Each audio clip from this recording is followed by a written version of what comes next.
So this is a video where I think out loud, not have some contemplative dialogue or monologue about thinking out loud. I am actually just thinking out loud, so sorry.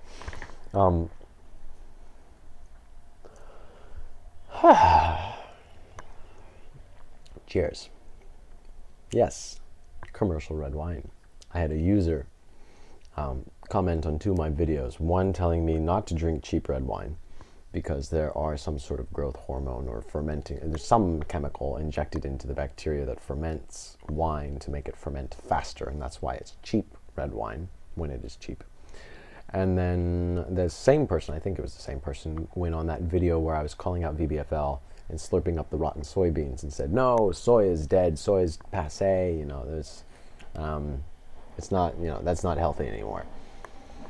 And it occurred to me that health nuts like this person are more a threat to my longevity than any amount of commercial red wine. So cheers to your health.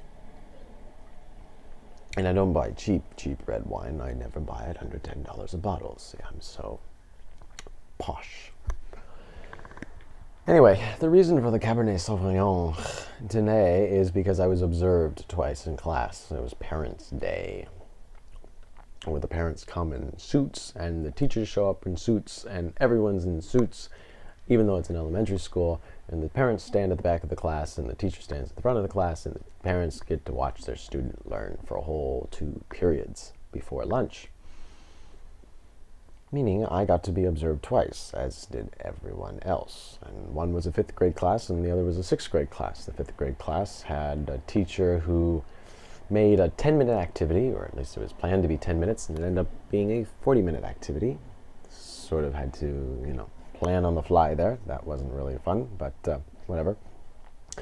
And then the 6th grade class was basically of my own design, like normally they tend to be, which is great for brainiac control freaks like myself. And it was really cool because these kids are real difficult to work with. They just do not like English, and they are very good about uniting against me. They're not mean, they're not outspoken, they're not anything like that. It's just like if I want them to do something in an activity, say it's a speaking activity where I need free responses, it's just they stonewall me. And I've had to devise ways in which the activities turn the children on themselves, and then I can get them to speak English.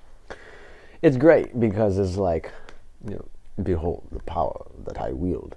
Because they were doing this to me in front of their parents. And the parents did not deter them. I thought they were going to be little angels in front of their parents. No, they were even more of a pain in the ass.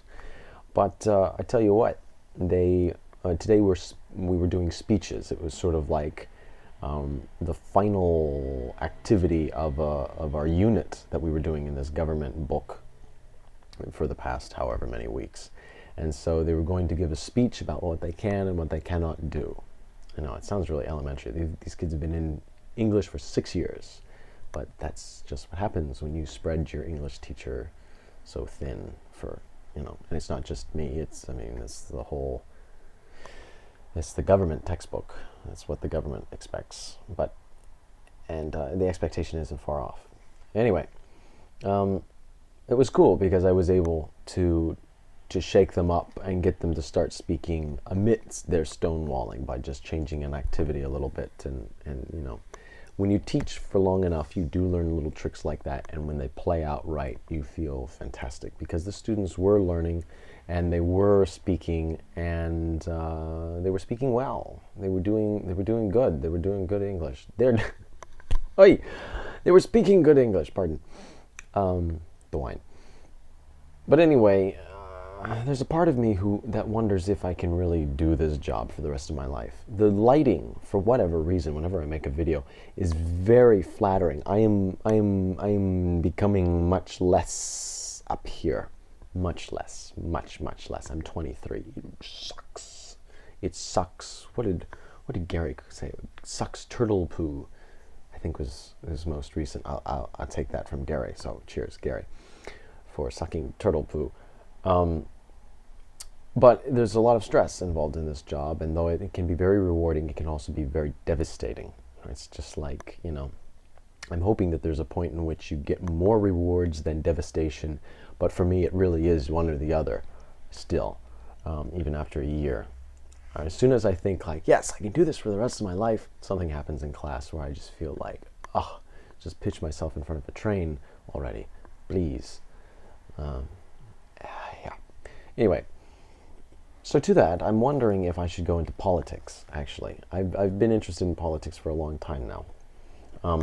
I was part of the Ron Paul thing clear back in the November the 5th thing where they did that historic money bomb.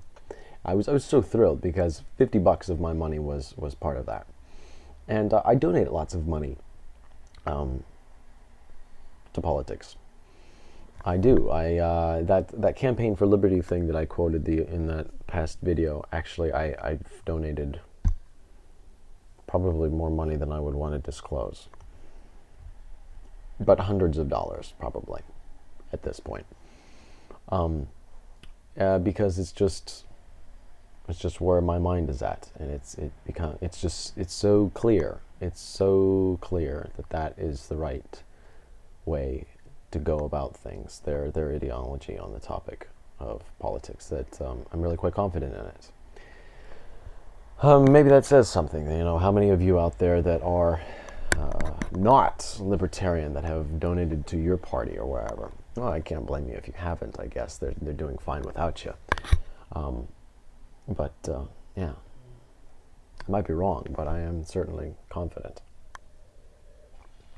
Anyway, to that, I wanted to know your thoughts. I was hoping that you could give me 30 seconds of your time.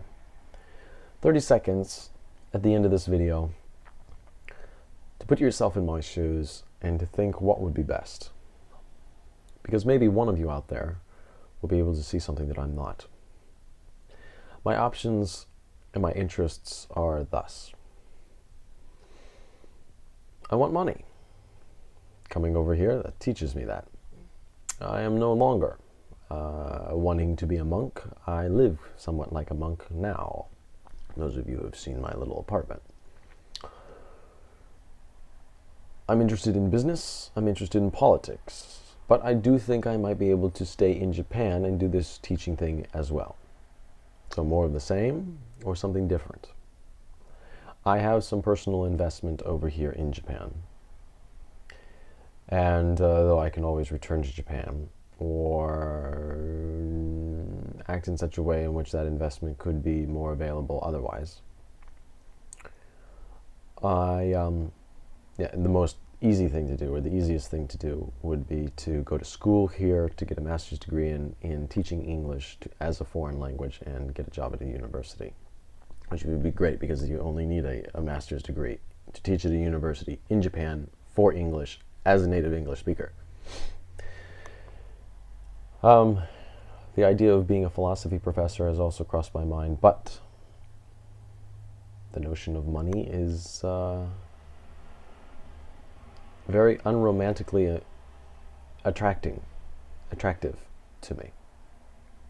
So the idea of IO psychology, that's actually what I was studying before in college and was gearing myself up to as for a master's degree in IO psych, which is like a 6-digit salary thing. That's why I was looking at it. Or to be my own businessman. And politics I think I want to do, but that could be later in life. That's fine. That could be like a 40-year-old sort of thing that you do.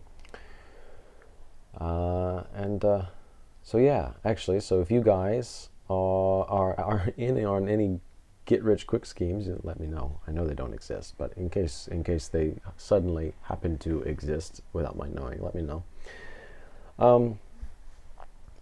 Put yourself in my situation. Unromantically attracted towards money, and yet I like the teaching thing. I like politics, and what should I do from here? I appreciate it, guys, for those of you who give the time, and I hope to do the same to you in return. So, thank you.